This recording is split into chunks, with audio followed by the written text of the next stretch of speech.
할렐루야. 이 시간 예배에 나오신 여러분들을 환영합니다. 오늘 보신 말씀은 아람 국가의 군대 장관이었던 나아만이라는 인물에게 일어난 사건을 기록하고 있는 말씀입니다.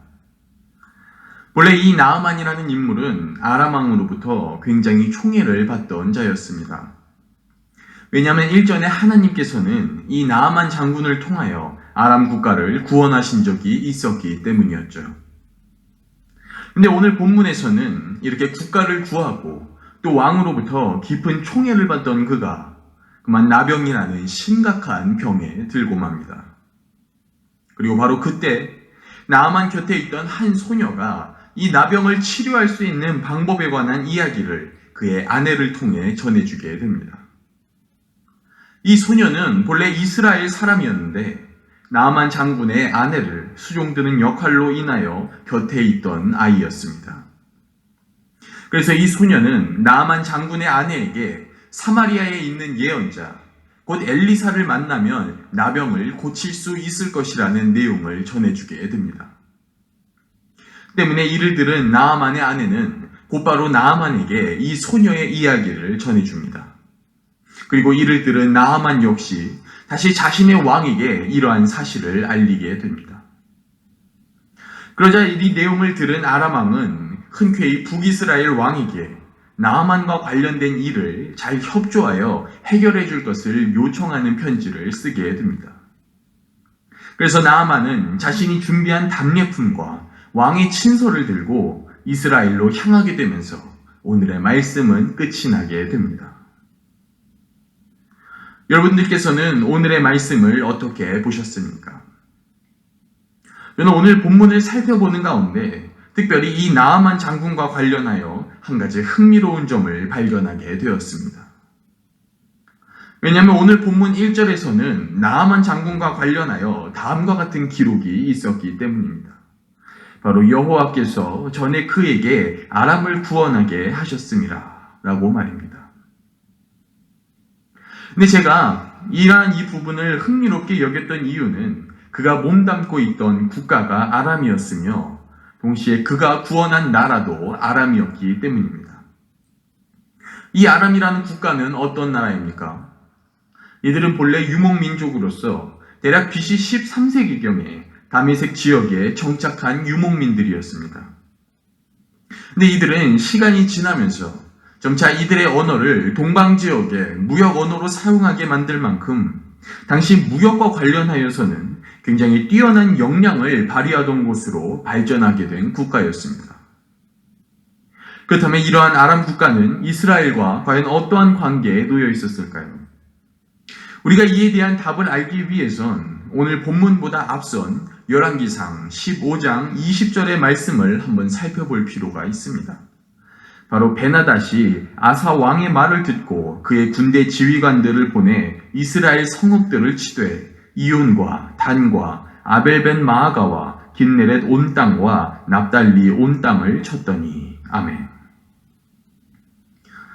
우리가 방금 읽은 이 말씀에서는 과거 아람 국가가 북이스라엘을 공격하고 있는 모습을 볼 수 있습니다.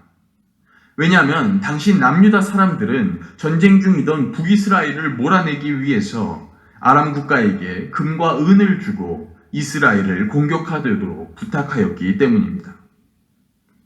때문에 이를 통해서 봐도 역사적으로 이 아람 국가와 북이스라엘은 그다지 좋은 관계는 아니었음을 알 수 있게 되는 것이죠. 놀랍게도 하나님께서는 이렇게 북이스라엘 국가와 싸웠던 아람 국가를 나아만 장군을 통해서 구원하셨다는 것입니다. 그리고 심지어 오늘 본문 이후에는 이 나아만을 북이스라엘 선지자인 엘리사를 통해서 병까지 낫게 만드십니다. 때문에 저는 이러한 사실을 보면서 하나님을 향하여 한 가지 의문점을 가지게 되었습니다. 바로 그렇다면 어째서 하나님께서는 이토록 나아만을 도와주셨는 것인가? 라고 말입니다. 그렇다면 그 이유는 과연 무엇일까요? 하지만 결론부터 말씀을 드리면 아쉽게도 오늘 본문에서는 이에 대한 하나님의 직접적인 동기나 이와 관련된 마음이 기록되어 있지는 않습니다. 다만 그럼에도 우리는 지금까지의 내용을 통해서 한 가지 사실을 알 수는 있습니다. 그것은 바로 하나님의 역사와 인도하심은 이스라엘을 넘어서 이방 국가인 아람에서도 동일하게 영향력을 미치고 있었다는 것입니다. 그리고 바로 그렇기 때문에 저는 이러한 하나님의 역사를 보면서 다시 새로운 의문점을 가지게 되었습니다. 그것은 그렇다면 이러한 이방 국가를 향한 하나님의 역사는 결국 우리들에게 어떠한 의미를 전해줄 수 있는가라는 의문점이었습니다. 그래서 저는 이에 대한 답을 말씀드리기 위하여 오늘 본문의 사건보다 훨씬 이후의 시대를 기록하고 있는 누가복음 4장 27절의 말씀을 한번 살펴보고 싶습니다. 바로 또 선지자 엘리사 때에 이스라엘에 많은 나병 환자가 있었으되 그 중에 한 사람도 깨끗함을 얻지 못하고 오직 수리아 사람 나아만 뿐이었느니라. 아멘. 우리가 방금 읽은 이 말씀은 예수님께서 자신의 고향에 계실 때에 예수님의 고향 사람들을 향하여 전하신 내용이었습니다. 이 당시 예수님께서는 자신의 고향인 나사렛 회당에 들어가 말씀을 전하셨는데 당시 이를 듣던 고향 사람들은 예수님을 굉장히 놀라워했습니다. 왜냐하면 이 예수님은 바로 자신들이 봐왔던 요셉의 아들이었기 때문인 것이죠. 그래서 자신들이 알던 그 요셉의 아들이 이렇게 놀라울 정도로 은혜로운 말씀을 전하자 이들은 나아가 자신들 앞에서 기적도 한번 베풀어 보라는 요구까지 하기 시작합니다. 즉 한마디로 이 예수님을 일종의 신기한 구경거리 정도로 바라보고 있었다는 것입니다. 그래서 이러한 모습을 보신 예수님께서는 이방인들도 제대로 하나님을 믿는데 정작 유대인들이 그러지 못한다면서 이들을 강력하게 비판하십니다. 근데 예수님께서는 바로 여기서 이렇게 이방인임에도 하나님을 제대로 믿는 자를 누구로 예로 들어 말씀하셨는가 하니 놀랍게도 오늘 본문에 나오는 이 나아만 장군을 예로 들어서 말씀하셨다는 것입니다.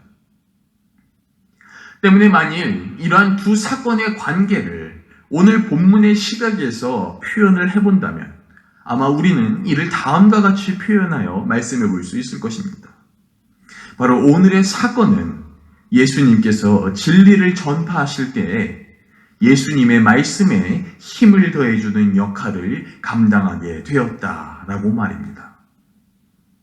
그리고 바로 그렇기 때문에 동시에 저는 이러한 두 사건의 관계를 바라보면서 한 가지 사실을 깨닫게 되었습니다.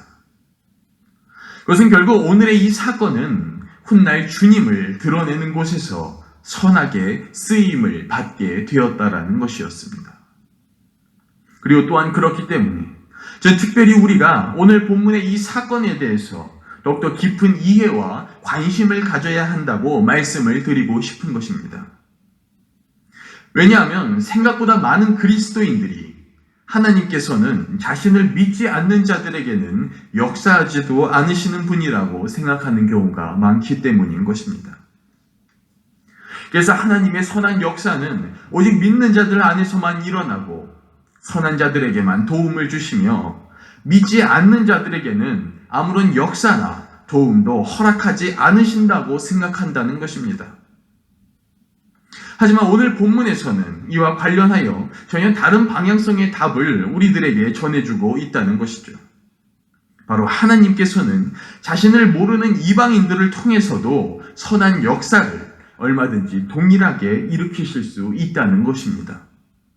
그리고 바로 그렇기 때문에 이러한 내용은 우리들에게 곧 다음과 같은 사실 또한 가르쳐주게 됩니다. 바로 이 땅의 모든 이들은 결국 하나님을 위하여 선하게 쓰임받을 수 있는 존재들이라는 사실을 말입니다. 그리고 동시에 하나님께서는 훗날 이 사건을 누가복음에서 등장시키시는 것처럼 결국 하나님을 믿지 않는 자들을 통해서도 자신의 선한 뜻과 역사를 위하여 사용하시길 원하고 계신다라는 것입니다. 때문에 저는 하나님의 뜻을 따라 사는 우리들도 이러한 하나님의 뜻을 이루어드리기 위하여 더욱더 믿지 않는 우리 주위의 모든 이들을 이러한 시각을 통해 바라봐야 한다고 말씀드리고 싶습니다. 왜냐하면 많은 그리스도인들은 하나님을 믿지 않는 주위의 여러 사람들을 보면서 그들이 믿지 않는다는 이유만으로 비관적인 시각으로 그들을 바라볼 때가 너무나 많기 때문인 것입니다. 그래서 만일 내가 미워하는 자가 하나님을 믿지 않으면 너는 하나님을 안 믿으니 좋은 결말 맺기는 틀렸다면서 속으로 조소를 날리거나, 혹은 내가 소중한 자녀가 믿지 않는 그 모습을 보면서 이 아이의 미래는 가망이 없다며 스스로 절망을 하기도 하고, 혹은 우리의 믿지 않는 친구들과 이웃을 보며 안 믿는 자들 옆에 있어봤자 좋을 것이 없다면서 거리를 두는 등 그들이 선하게 쓸 수 있는 가능성의 미래를 정작 그리스도인들인 우리가 스스로 제한시키고 있다는 것입니다. 그리고 바로 그렇기 때문에 오늘의 말씀은 이러한 비관적인 시각으로 믿지 않는 자들을 바라보는 그리스도인들에게 다음과 같이의 이야기를 하고 있는 것입니다. 바로 하나님이 가능하다는 것을 너희가 불가능하다고 이야기하지 말아라 라고 말입니다. 즉 그들이 하나님께 선한 모습으로 쓰일지 말지는 하나님께서 결정할 문제지 우리의 시각으로 그들의 가능성을 따질 문제가 아니라는 것입니다. 때문에 어떤 의미에서는 도리어 하나님을 모르는 자들을 비관적인 판단으로 바라보는 그리스도인들의 시각이 더욱더 하나님의 뜻과 그 마음에 위배되는 모습이 될 수 있다는 것이죠. 때문에 우리 그리스도인들에게는 적어도 믿지 않는 자들을 이러한 제한 없는 시각으로 바라봐야 할 의무가 있다는 것입니다. 하지만 그렇다면 이러한 가능성을 그들에게 현실화시키기 위해선 우리들은 그저 가만히 앉아서 그들을 가능성 있게만 바라보면 되는 것일까요? 결론부터 말씀을 드리면 그것은 또한 절대로 아닙니다. 왜냐하면 오늘 본문 3절에서는 이와 관련하여 다음과 같이 기록되어 있기 때문입니다. 바로 그의 여주인에게 이르되 우리 주인이 사마리아에 계신 선지자 앞에 계셨으면 좋겠나이다. 그가 그 나병을 고치리이다 하는지라. 아멘. 우리는 방금 읽은 이 말씀을 통해서 어떻게 나아만이 엘리사에게 치유를 받고 하나님께 영광을 돌릴 수 있었는지 그 이유를 발견하게 됩니다. 그것은 바로 나아만 곁에 있던 그 하나님을 아는 소녀가 그에게 하나님의 선지자를 가르쳐 주었기 때문인 것이죠. 근데 여기서 중요한 사실이 한 가지 있습니다. 그것은 오늘 본문에 따르면 이렇게 소녀가 하나님의 이야기를 전해주었던 때가 언제인가 하니 바로 나아만 자신이 나병으로 인하여 어려움을 당하고 있었을 때였다라는 것입니다. 그리고 바로 그렇기 때문에 저는 이러한 사실을 통해서 믿지 않는 자들이 하나님께 선하게 쓰임받을 수 있도록 만들기 위해선 우리에게는 가능성의 시각 말고도 동시에 같이 행해야 할 것이 무엇인지를 다음과 같이 말씀드리고 싶은 것입니다. 그것은 바로 믿지 않는 자들에게 어려움과 위기가 찾아왔을 때 그들의 곁에서 하나님을 찾는 방법을 가르쳐 줄 수 있어야 한다는 것이죠.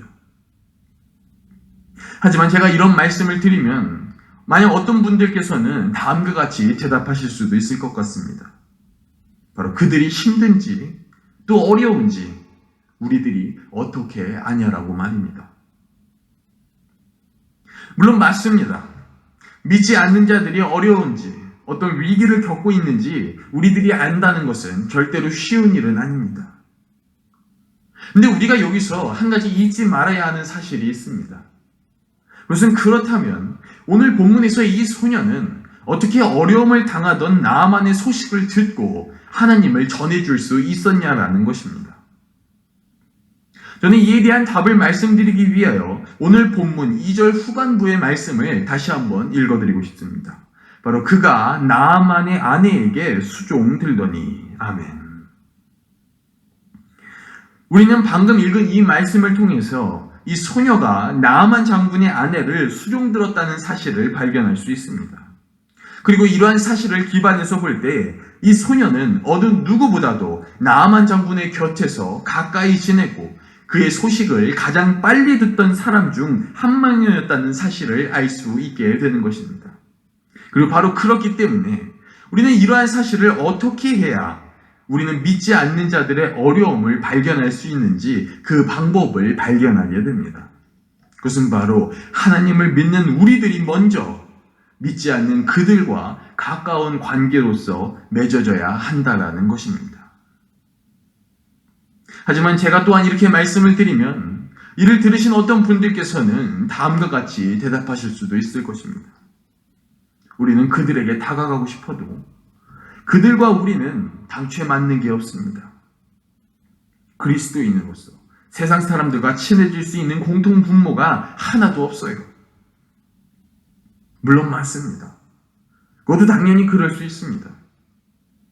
왜냐하면 세상 사람들과 하나님을 믿는 그리스도인들 사이에서는 모든 부분에서 분명히 불가항력적으로 발생할 수밖에 없는 어떤 간극이라는 것이 항상 존재하기 때문인 것입니다. 하지만 그렇다면 우리는 어떻게 이 문제를 해결할 수 있을까요? 우리가 이에 대한 답을 알기 위해선 이 소녀가 어떻게 나아만 곁에 있을 수 있었는지 그 이유를 한번 살펴볼 필요가 있습니다.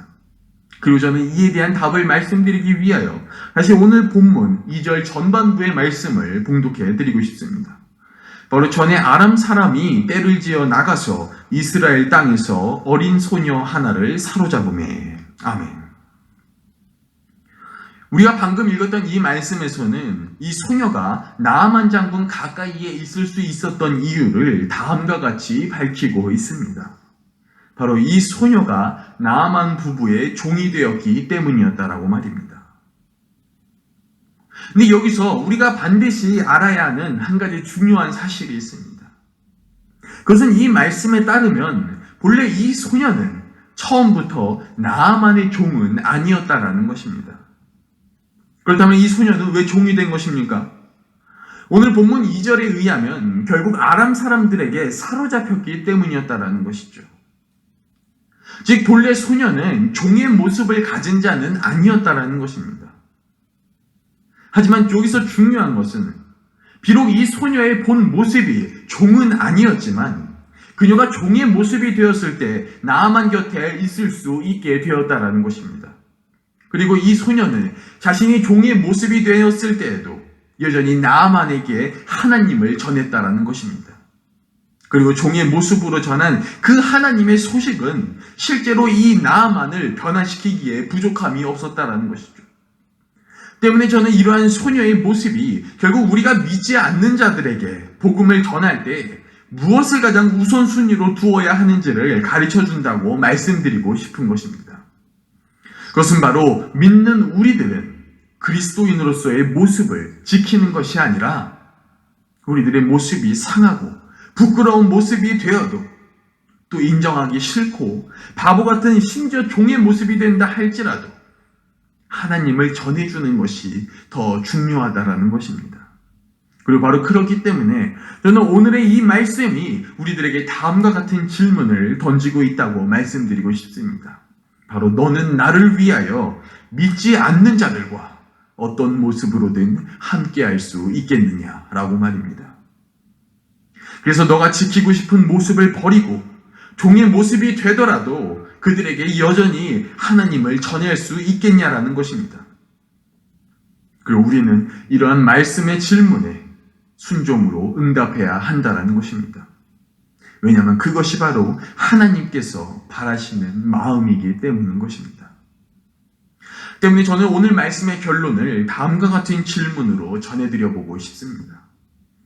바로 여러분들께서는 자신의 모습을 버리실 만큼 하나님을 사랑하십니까? 만일 그러시다면 너무나 멋진 그리스도인으로서의 자신은 잠시 부정하시고 이제는 믿지 않는 자들과 함께하여 주시길 바랍니다.